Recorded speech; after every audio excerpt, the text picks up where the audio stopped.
Well guys, good morning, good afternoon, and good evening to all. Welcome to Hartung Family Farms, and today, finally back on the farm. Let's see what we got going into. I know we're hauling manure right now, as you can kind of see right about there. Somewhere right in there. So they're hauling manure right now. I just got up to the farm, first day in 3 weeks since I've been here. Let's see what all we can get into. I know I'm gonna help them probably haul manure for a little bit, maybe tinker with a couple things and fix it, and then I gotta go out to Bellevue to actually set up the corral so we can start weaning our calves, getting our fall projects done. So let's get it on. If you want to check out our last video card right here of where we actually were filling the silage bunk, we did that last week or a couple days ago, and that's where they actually haul manure. Guess in the comments down below if you think this thing will start. I don't think it will. I stand corrected. Wow. Ye of little faith.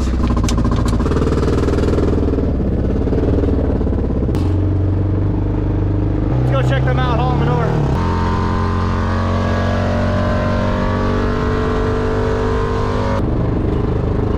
Manure up at Butch's.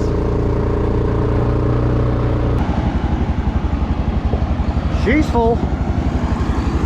Got time lapse going, so hopefully it doesn't fold over like last time.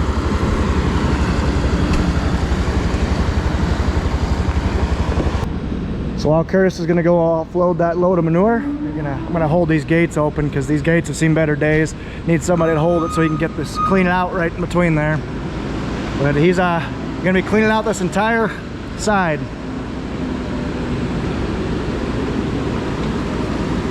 A little cement ledge right there.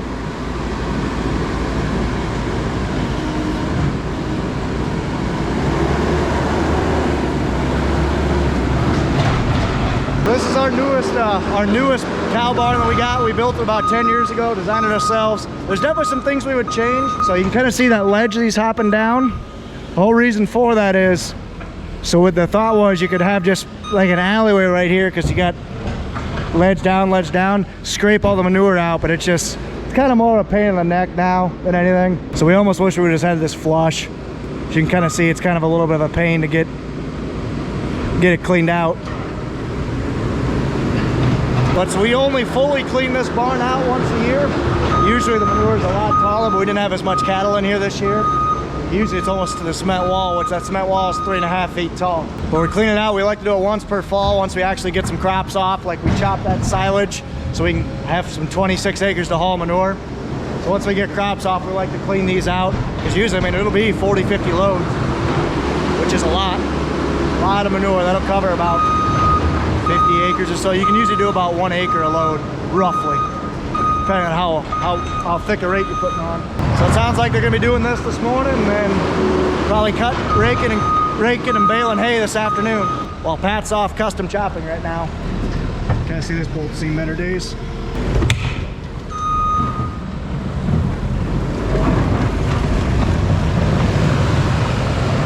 Getting her cleared out.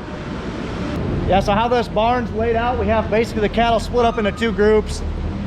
Why, we really don't know. I mean, it's just how we do it. But so the group that's usually in here, we ran them along the edge, around the back side, and there's like a manure storing pit on the bunk on the far side. That's actually where they're in right now. Well, we can go clean this out. When we're done, we'll run them back into here, and then run this bunch of cattle and this next one into the manure kind of bunk. So we can clean that side out.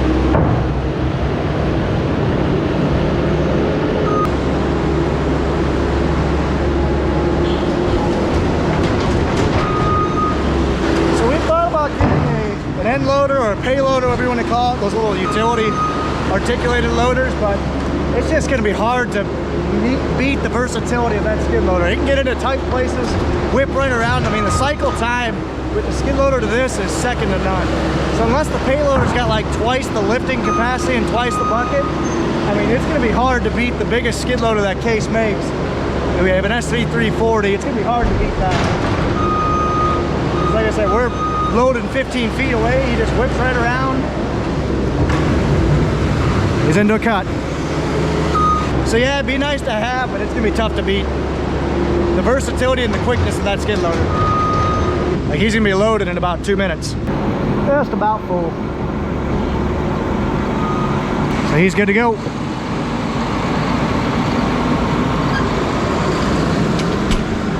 We'll close the gate up and it's time for lunch.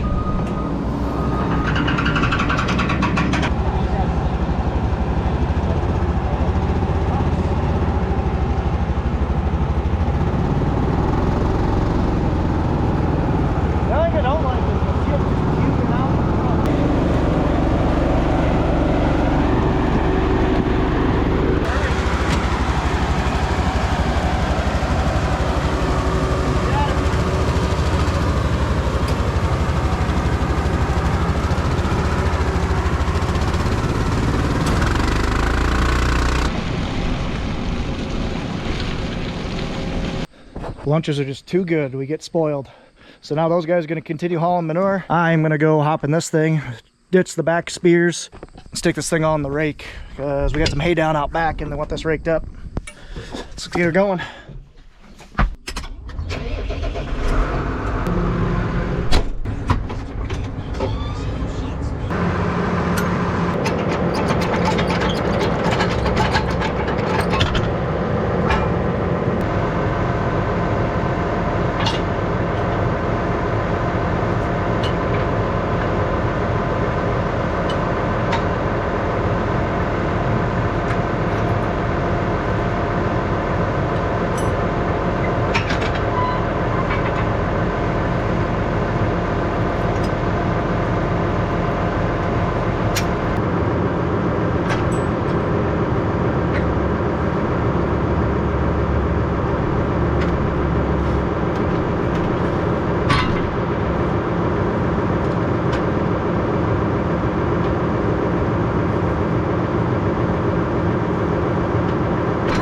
There we go, easy enough. So now the back spear's off. We can hook onto that rake with our pin, our drawbar, I should say.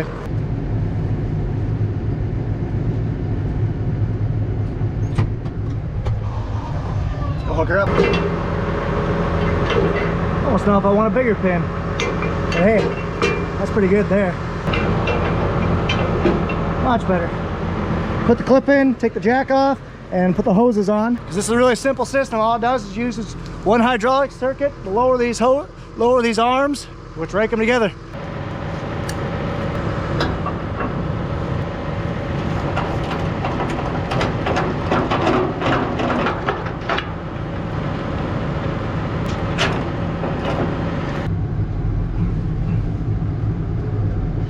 Got her hooked up. Let's take her to the shop. I want to pull up those hydraulic hoses with like a string or something down there, kick tires, and let's go rake some stuff. So I'm almost positive I haven't done a hay making video in a very long time, partially because we make hay over the summer here in eastern Iowa, and you guys know where I'm at in the summer, gone all the time. So therefore I'm not around really to make much hay. So this is kind of a treat for you guys. This is the last crop we're making. We usually make only 3 crops. We don't like to push it. We find if we could push it to 4 crops, but A, that's just more time. We don't need any more hay, and it just helps that hay that we have last longer if we don't stress it, leave it longer going into the winter. Anyway, so I'm gonna go ahead and go out and rake. This is a Knight or Kuhn speed rake. It's 6 wheels on each side, and it's a wheel rake, so you just set them down, and as you're driving along, it creates a V, and these fingers just kind of grab all the hay, and as you're driving, it just moves the hay into a windrow. You can cruise right along when you're doing this, so we'll get you guys plenty of footage and whatnot. Not a lot of things better than a freshly cut hay field. It's just nice smelling. So just gonna go out and check. I'm after lunch, the dew should be fine. Just check and see how dry it is. Oh yeah, there's no moisture. We're good to go. So we'll go ahead and rake this up, and these guys will bale it this afternoon. So there's what we do. We just put her down, put her in float, we start driving.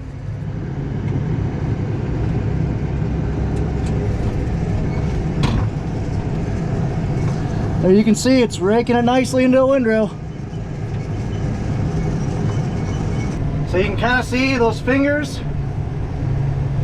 Those fingers are just kind of dragging along, scraping that hay and moving it to the center there. It makes so it's a little green back there. We obviously want that to dry up some, so that's why we're raking it. Because the way this dries is the breeze and the sun. And see how it's all nice and dry up on top? It's kind of gray. Well, underneath it doesn't dry near as much. I'll go show you right now. See how this looks nice and dry up on top? And you grab and flip it over, it's a lot greener. So this rake, as it's going and rolling it along, it rolls it up, kind of wraps it up, and flips over the greener stuff that's on the ground. This wind and sun we have today will dry it out, so by the time we want to bale this around like 4 o'clock or something like that, we'll be ready to roll. So let's get her going.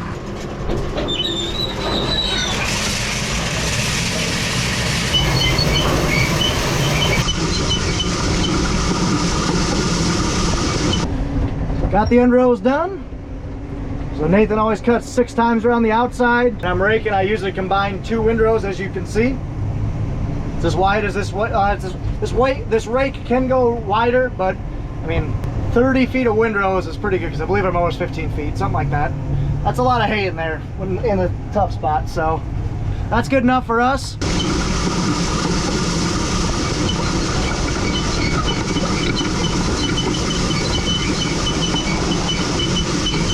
So we got 6 rows around the outside, and now we got the back and forth, the long rows. So you can kind of see it's pretty green where we already turned it. Compared to the stuff that's already on top, that's pretty dry. So that won't take long. Give it a couple hours, that'll dry out, and it'll be ready to bale. You can see them growing around at 12 mile an hour. That's what this thing likes. This thing does a better job when it goes faster, in my opinion.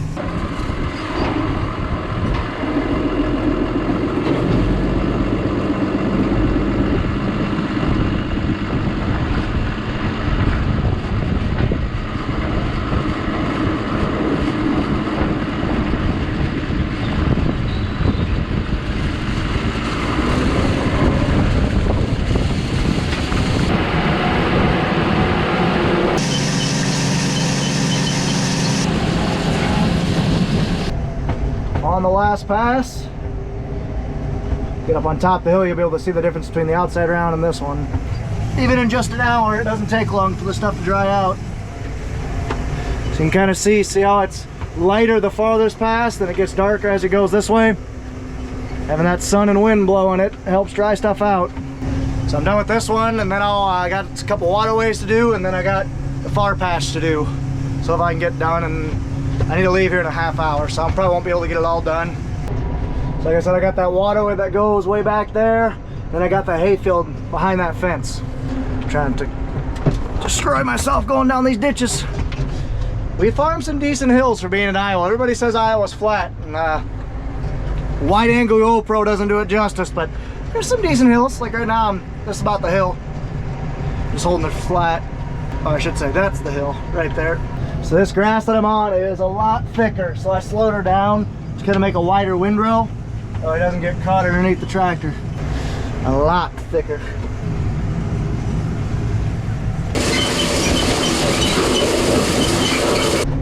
Man, these beans are still plenty green. They're just starting to drop their leaves, so that's the yellow. When the beans reach their maturity or their senescence, they start dropping leaves. You can kind of see these yellow ones turn yellow, then they'll just die off and fall. And we did hand shell our first planted cornfield. It's an earlier day. It's a 107 day corn. You know, we plant anywhere from 102 to 114 day. That's just basically how long the corn is supposed to last. We planted in the middle of the road for our first crop for some reason. I think it was more of a mistake or an accident. And that stuff is testing hand shelling 23%. So it's doing pretty good. That will not be long at all. But first we gotta get this hay taken care of. Rolling, just about got her done, and they got that hayfield in the back. Like I said, I'm not gonna be able to do that one because I gotta go and help my dad build a corral, which you guys will see here shortly. So I got just a little bit left. I just got one windrow to do. And you want to turn it always because, I mean, you just gotta get it the rest of it to dry out. So to do that, I gonna turn this valve so only one arm will go down. That's it. Just this right arm will go down. So I just turned the windrow. Now it's too close to that other one. So I'm just turning it back, making sure I got everything flipped. Definitely looks weird doing this, but hey, it works. That's the electronic parking brake you hear. Good to go. Let's go ahead and shut this thing off. And I need to bounce. Let's go up to Bellevue. Those guys have gotten a lot of manure hauled. I mean, they've hauled 2/3 of that 20 acres so far. So it's probably at least 20. It's probably about 20 loads on that. Right now, like I said, we can do just shy of an acre per load. Well, hopefully I can make it up here again before I take off to Canada. Only time will tell. Either way, I need to head up to the Bellevue farm because I'm already late. Which, shocker. There's one thing that's almost guaranteed on the farm is planes changing and Hartung time, which means whatever time we say we're going to be someplace, usually I add anywhere from 15 minutes to an hour. Let's go. So I'm just getting to my corn. I haven't checked it out in a while. It's pretty green. Let's walk in there a little ways, see what I think. Very tall ears, about my shoulder height, so they're at least 5 feet tall. Not a lot of disease. which is good. You can push on the stalks, you know, especially the later in the season you go. Check stalk integrity by pushing on them. You know, May 23rd, this was planted on. Looking pretty good, actually. She's still growing, packing on the weight. Ears just seem visually smaller than the rest of the fields that I've checked today, which are all mainly back home, which doesn't surprise me, but still. So yeah, this stuff is, hopefully it stays green for another couple more weeks yet. Got some tar spot coming on. Yeah, that's gray leaf spot, not sure. Let's count. 30 by 16 around is what I would be guessing. So it's gonna be right around that 200 bushel mark, which would be about what I'd be expecting here. So this is, like I said, this is my piece. My first ever ground and crop that I raised was last year. This is my first ever corn crop. It's, like I said, it's only 5.5 acres, but still, it's my 5.5 acres that I'm renting. That's exciting. Can't wait to see what happens when we roll a combine cross in probably 2 months. It's about when it'll be. Down at Bellevue, everything is green up here yet, which is good, I guess, because it'll be like I said, 2 months before we get up here. So I'm gonna go ahead and take my dad's truck, which has a bunch of stakes and stuff in it, to help us build the corral, and we'll head down. This stuff is mighty green down here too, which again, good, because we typically harvest, you know, we start around home, go south, make our way north, you know, do everything around, mainly around home. When we get back to it, head up north and then finish the last field back home. So typically we're not up here until mid-November at the absolute earliest, usually is what's going on. The Budley man, not a whole lot.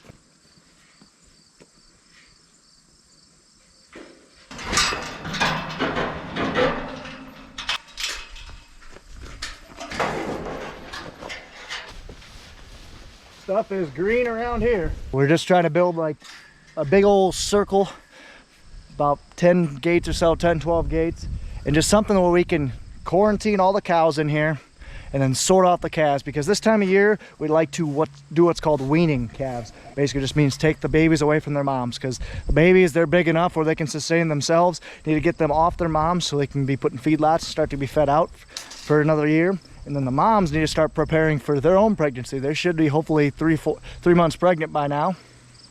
So we need to get these calves away from their moms. That's what we're doing. So as mentioned before, we got 18 cows, 18 calves in here. We're gonna stick them all in here, and then we'll sort them. We'll sort the moms out. We'll either sort them in here, put the moms on this side, calves on that side, or sort the moms and kick them out of here. So we can just take the calves. Because again, having a calf with a mom is very stressful on them, and then if they continue with that too long in their pregnancy, they might have complications with their pregnancy. So it's good all around. There'll just be some whining for a couple days. I always shut my door when I'm going to drive a tractor. If you want to know why, drop a comment down below. I had a bad accident with one time. I'll comment down below if you want to hear the story.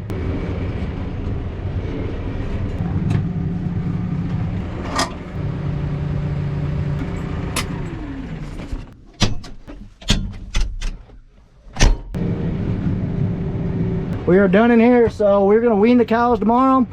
My dad's actually gonna go get some feed, open this up, call them all in, let them feed in here, get them used to this gate. So that way tomorrow morning, when we'll do it again, they'll come right in. That's the hope, at least. And I'm gonna go grab the four-wheeler and go check the fence line. My dad has been having a heck of a time getting these cows to stay in the fence down here. So I'm gonna go check the fence for him, and then I'm gonna head home. Oh man, I forgot how rough this road is. So this tractor's got cab suspension and everything, but this road just has bumps every 8 feet or 10 feet or whatever it is.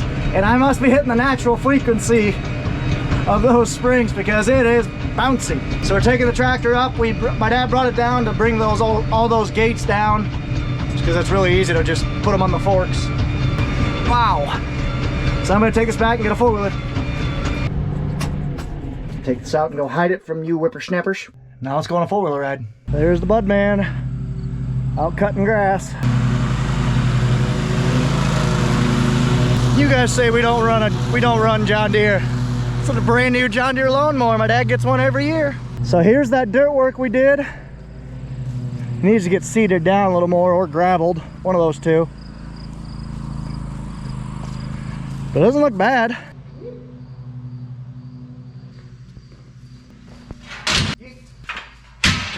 Cool, let's take this old beast, pull start the sucker and go for a ride.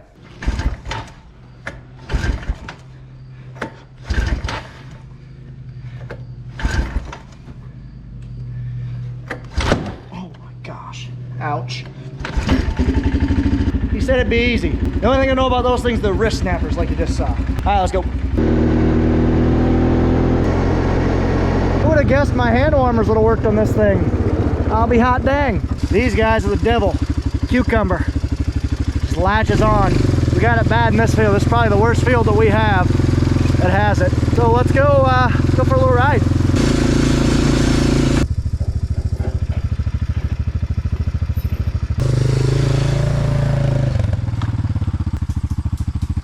Can't forget about you guys. I'm just going down, checking this fence. These cows have been absolute jerks this year and wanting to get at our corn. I mean, the grass is always greener on the other side, don't get me wrong, but these cows have been obnoxious.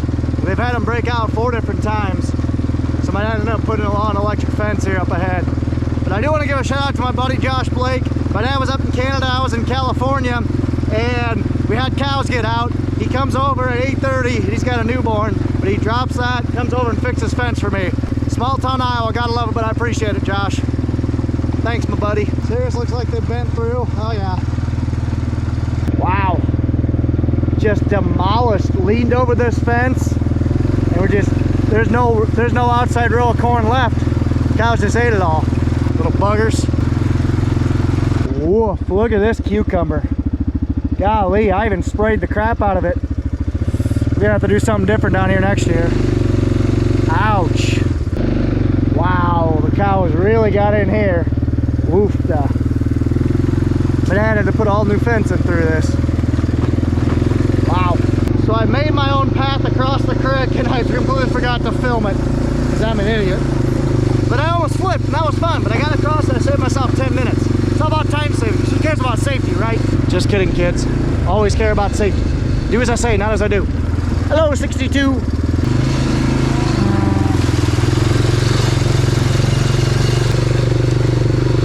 Cows are getting big, or the calves especially are getting big. Therefore, we gotta wean them. All right, let's get out of here. I told my wife to be home by 5, so in reality, I'll be home by 5:20 if I leave in 5 minutes, so that'll work out well. Well, thank you guys so much for watching. I'm gonna head out. Take care, take it easy, stay safe, and as always, appreciate you guys watching. You guys appreciate my mountain man beard. The only reason I have that is because one does not go into northern Canada without a full beard. At least that's what I'm telling myself. Anyway, take care, see you guys, bye-bye.